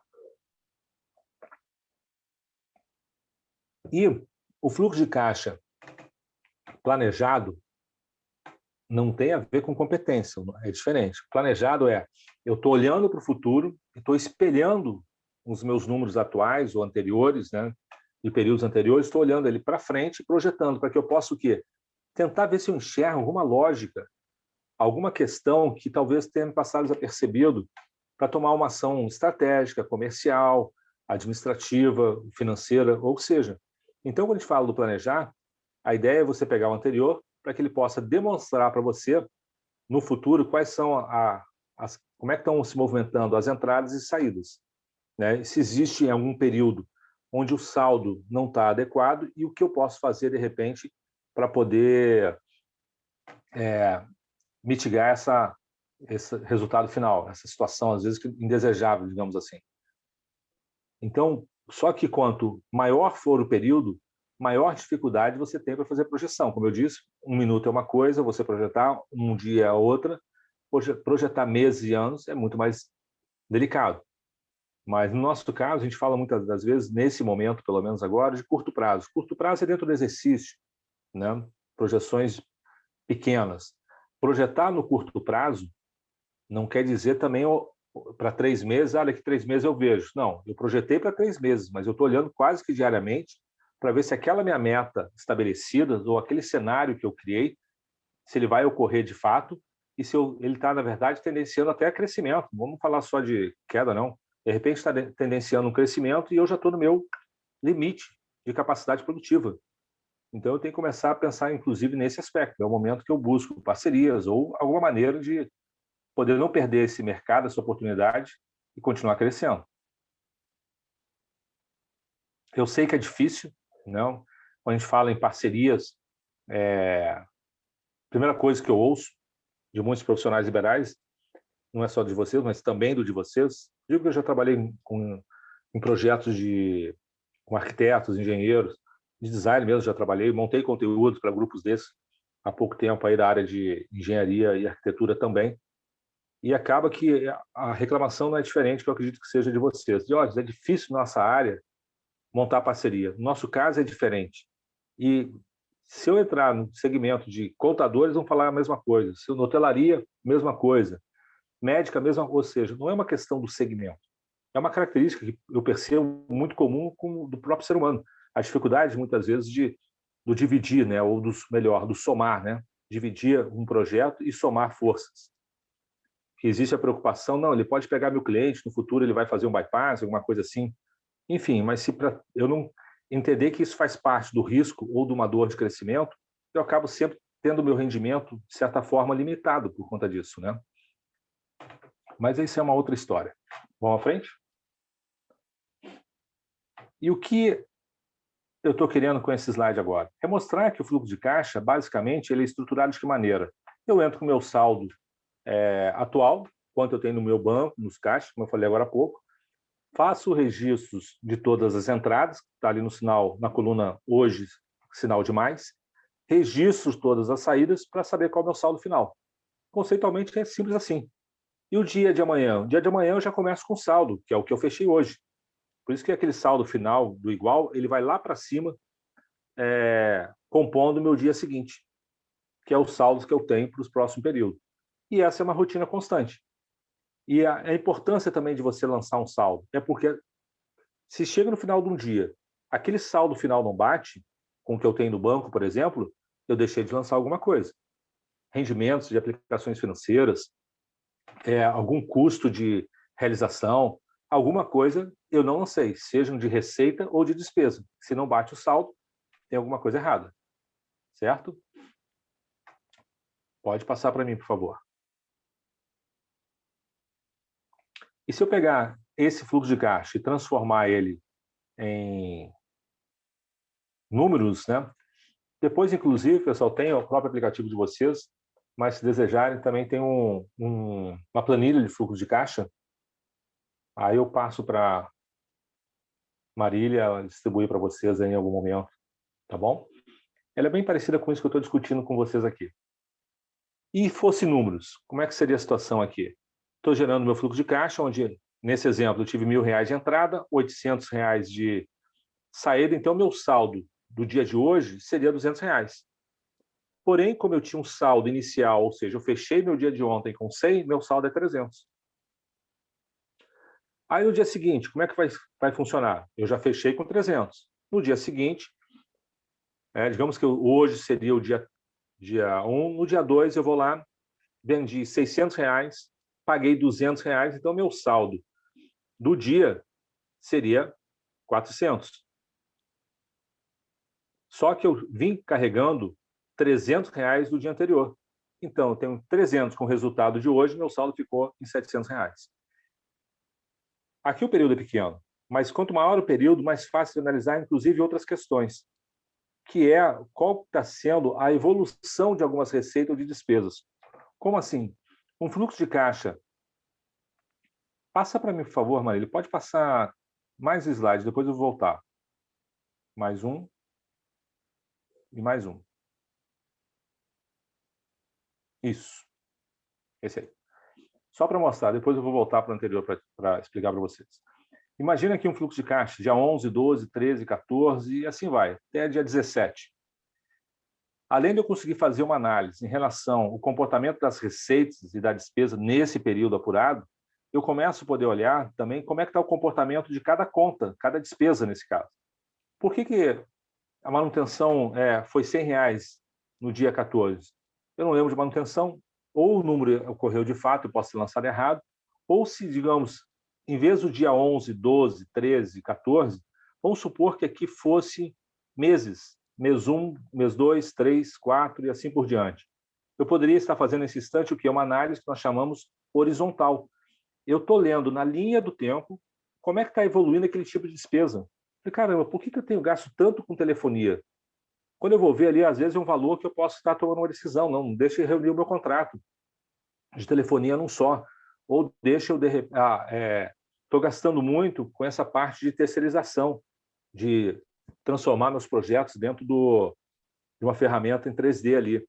Está na hora, de repente, vale a pena eu ter uma pessoa para trabalhar comigo, fixo, um estagiário, alguma coisa que me diminua aquele custo.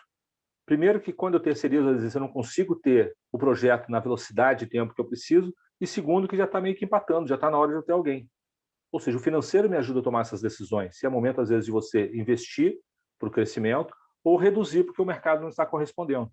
Então, nos números, eu consigo fazer a análise, assim como vocês. E eu não preciso ser designer interior para poder fazer esse tipo de análise. Porque não tem a ver com a atividade, com a função, com o negócio. Tem a ver com a ferramenta correta e uma boa análise em cima disso. E ela vai evoluir de acordo com o que tanto quanto eu me dedicar. Vamos voltar um pouquinho, por favor? Aí mesmo. Deixa eu só passar aqui. E esse plano, na contabilidade, eu vou até ler para vocês ali. Na contabilidade, o plano de contas é a classificação usada para o registro das entradas e saídas financeiras de uma empresa. Essa criação de categoria serve para a base para estruturar os relatórios contábeis. E para o nosso dia a dia, o que seria isso, na verdade? Lembra que eu falei agora há pouco? Despesa com pessoal. Eu estou categorizando. Eu quero separar para avaliar como é que eu estou gastando e por tipo de categoria. Despesa com pessoal, salários, férias, 13º, fundo de garantia, verba rescisória, descanso semanal remunerado, FGTS, INSS, só de encargos aí, né? Aí despesa com manutenção, ou seja, estou categorizando para eu fugir daquela visão muito simples. Como é que foi esse mês? Ah, minha receita foi 10 e gastei 9. Com que? Ah, nem sei. Vou melhorar essa questão. Eu estou dividindo por grupos e subgrupos. Facilita para eu fazer uma análise, porque depois, inclusive, eu quero enxergar quanto que eu gasto da minha receita com transporte, por exemplo. Quanto eu estou gastando com alimentação? Quanto eu estou gastando, na verdade, exatamente, Márcia, quanto que eu estou gastando, na verdade, da minha receita com terceirização? Porque isso acontece bastante, a gente, num determinado momento, entrou num projeto grande, mantém uma estrutura e aquela estrutura não se justifica mais. E eu fico, não, mas é que quando entrar, quando eu faturar, quando eu fizer, eu tenho que tomar cuidado, porque às vezes a situação extrema, algumas medidas precisam ser extremas. Eu não estou falando em redução de pessoas, nada, eu estou falando que tomar uma decisão em função da circunstância, da situação, e olhar os números, o demonstrativo de resultado do exercício, para me auxiliar nessa decisão. Eu tentar fugir do achismo. A decisão de vocês, o ponto de vista de vocês, sempre vai sobrepor o financeiro, porque ele não enxerga o mercado, mas com essa visão do mercado, ajuda você a ter mais tranquilidade, digamos assim, de qual o melhor caminho a seguir. Essa que é a diferença. Pode passar, por favor. Vou mudar aqui também. Aí começa um problema. Além dos outros que eu já falei, né? Um desses problemas está relacionado, que é bastante comum, misturar as contas pessoais com as contas da empresa. É ruim para o online por causa disso, né? Porque, como eu disse, essa é a hora que, quando eu pergunto, eu faço a mesma coisa. Eu olho para ver qual o olhar de cada um. Todo mundo separa? Quem separa, olha de cara para mim. Separo. Tem outros que, nessa hora, fingem que estão escrevendo alguma coisa para não ter contato visual e não fala minha filha do meio e fala, ó, pai, nessa hora é melhor não ter contato visual para não gerar constrangimento. Mas se eu estou no presencial, eu gosto de falar e olhar para ver a reação. Porque... Show, Marisa. Muito bom. Porque qual a ideia? Se eu não separar, como é que eu posso afirmar se a minha empresa está indo bem ou não? Como é que eu posso afirmar aonde, de repente, está o meu ralo de negócio? Ótimo. Eu vou te dizer, a Marisa está comentando que ela faz, nem que seja no papel, mas ela procura separar. Histórias de casos que tinham no papel um controle muito melhor que muitos que têm enormes sistemas robustos, eu teria aqui para vocês. Mas não é o caso, mas concordo contigo. O importante é ele ser preciso. Separar as contas pessoais das contas da empresa. Sem contar que hoje a gente tem vários aplicativos, né? Os bancos todos têm seus aplicativos e ali eles geram uma gerência daquilo. O banco já classifica para mim, inclusive, que despesa que eu tive, se aquilo foi refeição, se não foi. Às vezes ele erra. Ele vai pela atividade da empresa e ele reconhece que aquilo foi um restaurante, se foi posto de combustível e assim por diante. E eu mesmo, dinheiro, eu uso dinheiro em pouquíssimas circunstâncias. A maioria das vezes é cartão de crédito, em segundo, cartão de débito e em último, dinheiro. Até porque eu ganho ponto, né? Tem um cartão que ele paga cada R$1 gasto, eu ganho 1 milha. Aí, pelo menos 2 vezes por ano, eu consigo comprar uma passagem, trazer um dos meus 9 filhos para ficarem perto de mim. O outro é definir seu prolabore, deixar claro, mas não adianta querer definir um prolabore onde a empresa não tenha fôlego para poder pagar você. Ah, mas eu não consigo viver com menos. Calma. Então, define um prolabore que seja real. Uma retirada que faça... faltou até a concordância. Que faça sentido, né, para o tamanho do seu negócio, pela realidade da sua empresa. Você pode até, muitas vezes, antecipar lucros, mas o prolabore ele deve ser de acordo com a sua atividade e função dentro do negócio, não? Em função do seu labore, do seu trabalho. E, se possível, abrir contas bancárias distintas, né? Sem contar que a própria conta pessoal hoje, você tem contas com custo baixo, né? E, às vezes, até vejo ao contrário, na maioria das vezes. Ótimo, Simone. As pessoas acabam, muitas das vezes, tendo 3, 4 contas bancárias. Cada conta leva fácil R$80, R$90 de vocês. Lembra aqueles 200, R$400 por mês que eu falei? Só às vezes em conta bancária você tem menos 300 também, menos 3.600 por ano. Contas que você acaba não utilizando, não faz sentido. Para facilitar o cliente. Era para facilitar. Hoje você tem Pix, já tem a transferência, sempre teve o TED, ou seja, tem que tomar cuidado porque a gente tem que cuidar dos centavos, para que no final o conjunto, de alguma forma, contribua para um resultado melhor. Eu estou reclamando muitas vezes que tem pouco trabalho, mas eu estou rasgando R$3.600. Ou seja, em 1h30 eu já tirei 3.600 de 3, 4 contas bancárias, que não é difícil as pessoas terem, e dos R$10 do lanche. Ou seja, juntar os dois, já tirei R$8.000 em 1h30 que eu estou aqui com vocês. Então, assim, é cuidar de tudo de fato. O que a Lourdes comentou, que ela transfere da conta corrente ou faz transferência, faça a mesma coisa. E uma coisa que eu procuro fazer é o seguinte: como falei, são 4 empresas, mas uma delas, que é o que eu movimento mais para me pagar. Eu sempre transfiro valores iguais e quebrados. Por exemplo, precisei pagar uma conta pessoal, precisei pagar o condomínio, R$900 o condomínio. Eu pego, se eu tiver 200 na minha conta, eu não vou transferir 700, eu vou transferir 3.999. E outra vez que eu precisar, 3.999. Posso precisar de R$50 para fazer uma cobertura de uma conta pessoal. Eu vou pagar pela minha conta pessoal, mas ao transferir, porque se for muito rápido, eu preciso resolver isso rapidamente, eu transfiro 3.999. Porque eu sei que aquela transferência do meu extrato, da minha empresa, aquele valor, deixa claro que foi uma transferência para mim, eu, Diógenes. Certo? Tranquilo até aqui?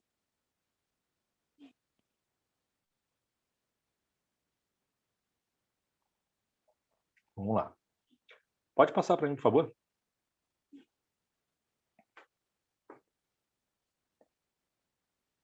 Esse fluxo de caixa, já mostrei para vocês como é que funciona. E deixa eu só mostrar uma coisa aqui. Dentro desse fluxo de caixa, inclusive, eu tenho tanto ele movimentado em dias, como está aí, dia 11, 12, 13, 14, até o dia 17, e no final de cada semana eu tenho a minha movimentação acumulada do período. Nesse período, eu tive de receita 5.500 e tive de despesa, olhando lá na última coluna, lá embaixo, R$5.022. E que, na verdade, eu estou com um saldo de 18, porque eu tinha um saldo inicial, lá no princípio de tudo, de R$13.000, 13.816. No dia 11 ali, ó, saldo inicial, 13.816. E por que eu tenho 18? Que foi o resultado dessa semana, entre receitas e despesas. Vamos lá. Pode passar, por favor.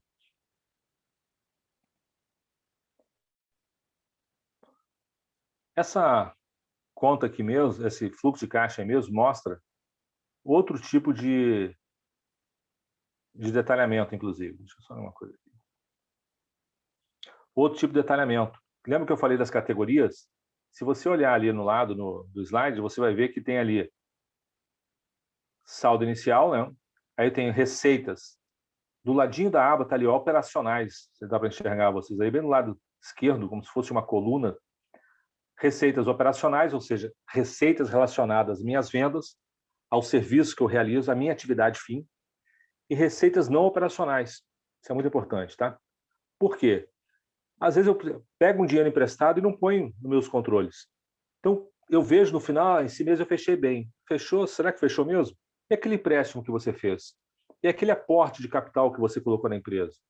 Como é que, ou seja, se eu tenho que informar aquilo, senão como é que eu consegui pagar uma conta se não tinha dinheiro? Então, fazer o registro de todas as entradas e de todas as saídas. Essas entradas, esses recebimentos, sejam eles de operacionais, do serviço que eu realizo, ou não operacionais, aporte de capital dos sócios, empréstimos bancários, aplicação financeira, ou outras. Que seriam outras? Vendi um computador e coloquei ali, vendi meu note, comprei um outro melhor, vendi uma mesa, vendi a minha estrutura e comprei tudo novo. Aquilo gerou receita para a empresa? Gerou. Ah, não, eu peguei para mim. Não, gerou receita que deveria ser da empresa, digamos, vendi por R$5.000, aí peguei aquele dinheiro e peguei para mim. Então, receita R$5.000, venda de imobilizado e saída para o sócio. Eu tenho que registrar essa contrapartida. Senão, nesses pequenos movimentos, detalhes, eu acabo não enxergando o que de fato tem ocorrido com uma empresa, como é que ela está se comportando.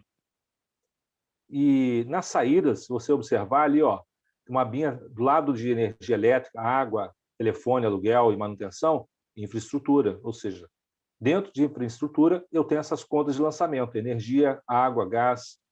Dentro da conta administrativa, eu tenho salários, encargos, contador, advogados, ou seja, eu consigo gerar uma organização e poder ter uma análise crítica da minha empresa. Pode passar, por favor.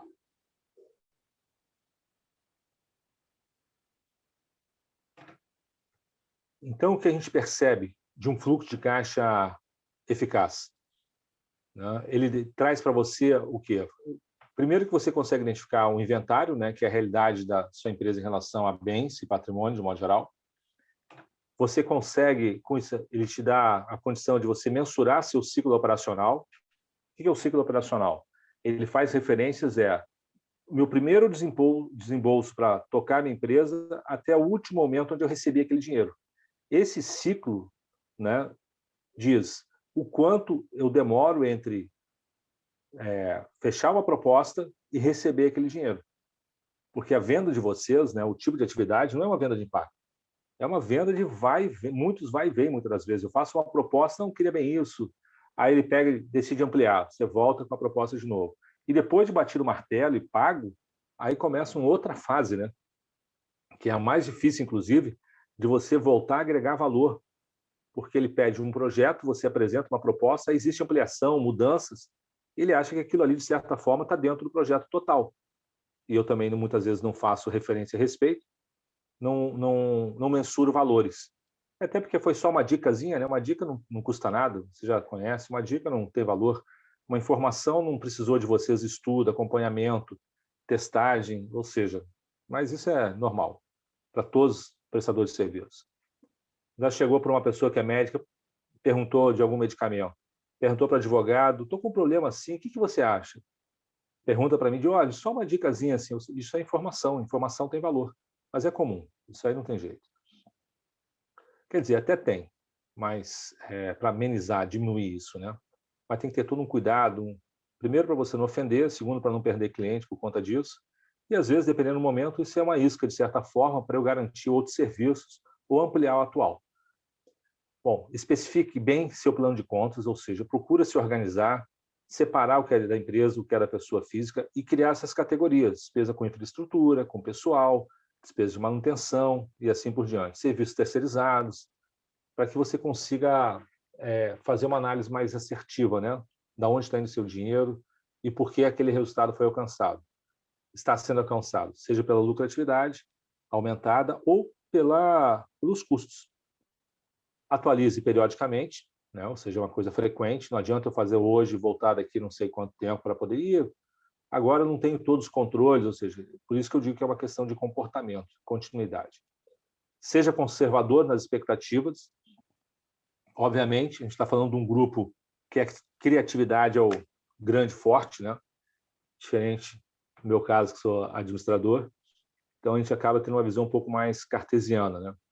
Então, mas quando a gente fala de empresa, vou olhar para o futuro com uma visão um pouco mais conservadora. Não é uma visão pessimista, não, tá? É na verdade, 3 visões seriam ideais, que é a provável, a pessimista e a otimista. Por quê? A provável é ela, que por ela eu estou brigando. A otimista é minha super meta, que eu preciso chegar naquele número, que aquele seria meu número ideal. E a pessimista, para que serve? Para que eu entenda que, e se acontecer aquilo ali, o que eu vou fazer? O que eu estou fazendo nesse instante?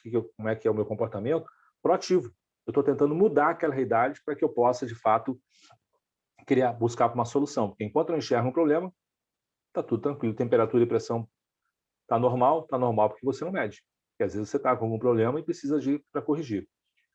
E, lógico, como diz ali no final, procurar estar sempre acompanhando, para eu ter certeza de que está tudo correndo de acordo. Perguntas? Pode passar para o próximo, por favor, Maria.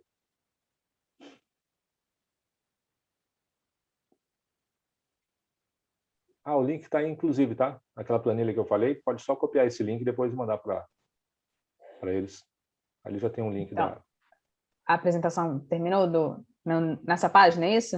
Na penúltima, onde está escrito perguntas, bem grande. Voltou para o início.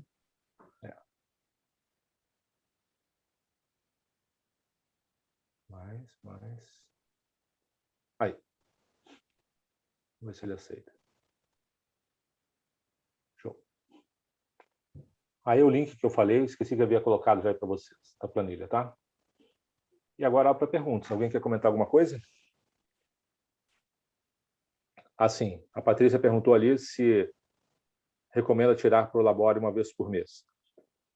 Se você for uma pessoa controlada, seria o ideal. Controlado no sentido assim, né?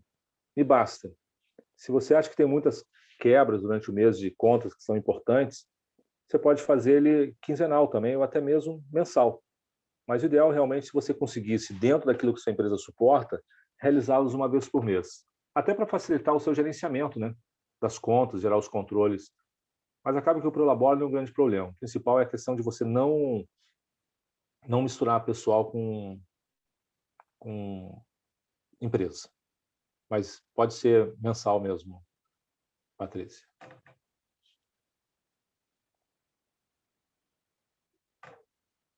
Obrigado, Márcio. O que mais que a gente tem de perguntas, posicionamentos? Aproveita. Não quer dizer que eu vou ter resposta para tudo, não, mas pode arriscar a pergunta aí.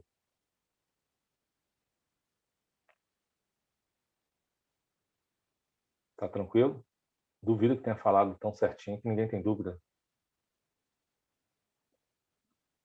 Então tá bom. Alguma colocação, Marília, queira fazer, algo assim? Na verdade, eu queria primeiro agradecer por toda a sua fala. Vou parar de compartilhar aqui. E dizer que quem tem algum tipo de dúvida, fica à vontade no chat, ou então depois a gente repassa qualquer dúvida que surgir, em função da experiência de vocês. Que legal, a Márcia falando. As dúvidas vêm depois, já que você ensinou, já nos deu bastante o que pensar. Eu acho que é isso também, acho que as dúvidas vão surgindo conforme as informações que você trouxe vão se aplicando ao dia a dia, né? A Bianca perguntou. Sim. O aporte de empréstimos e do sócio, existe previsão de retorno? Não tem uma regra para isso, né? Quando a gente fala o aporte de capital, tem que ser medido aonde você aportou, né? Foi em bens, em equipamentos, mas vamos dizer que foi para investimentos de modo geral. Quando se trata de prestador de serviço, que normalmente tende a fazer poucos investimentos, né? A gente consegue operar de maneira, de certa forma, bastante simplista, digamos assim, né? Minimamente você consegue trabalhar. Então, acaba que o retorno disso acaba ocorrendo em 1 ano, 2 anos, no máximo era o ideal estar retornando isso aí.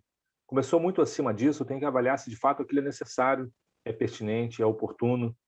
E se alguns investimentos, estou falando para preservar caixa, tá? Não cabe, às vezes, jogar ele para o custo variável. Às vezes, uma locação que eu vou fazer de um equipamento para aquele momento que, de fato, eu uso. Em vez de comprar, às vezes, uma licença mais cara, eu faço nesse momento, vai depender de cada negócio, cada atividade, estou meio descapitalizado, então vou fazer uma locação. Se tiver, eu pago, se não tiver, eu cancelo. Quando eu tiver com uma sobra de capital, eu até posso pensar em adquirir, de fato, né, aquela licença ou aquele bem. Certo? Mais alguma dúvida? Mais alguma colocação? Bom, caso eles tenham, Diógenes, eu passo para você através da Isadora. Queria agradecer Perfeito. muito toda a sua bagagem e tudo que você trouxe para a gente. Foi um prazer tê-lo aqui. A gente agradece Obrigado. também muito ao Sebrae por proporcionar essa oportunidade mesmo enfim, de ampliar horizontes para o designer se capacitar cada vez mais e entender o design como negócio. Perfeito, eu que agradeço. Vou dar o último comentário. Falou de gestão, esse é o expertise do Sebrae. Mais de 49% das empresas fecham por má administração, falta de informação de gestão. Ou seja, você tem aí um parceiro, parabéns a vocês que estão criando esse momento, essa oportunidade de levar informação sobre questões que são super relevantes e importantes. E sonhem com custos. Quem sabe motiva você de acordar e ir controlando amanhã. Maravilha, obrigada. Obrigada, Sucesso para gente. vocês. Bianca, eu vou te responder no WhatsApp depois. A Bianca perguntou aqui, podemos fazer outros cursos de gestão? Como? A gente pode fazer essa ponte de quem está aqui com o Sebrae, para eles, enfim, para vocês entenderem direitinho tudo que o Sebrae tem para oferecer e auxiliar aí na empresa de vocês. Obrigada, gente, boa noite e até a próxima oportunidade. Até logo, Obrigada, boa noite, muito Marília. Boa obrigado. noite. Boa noite.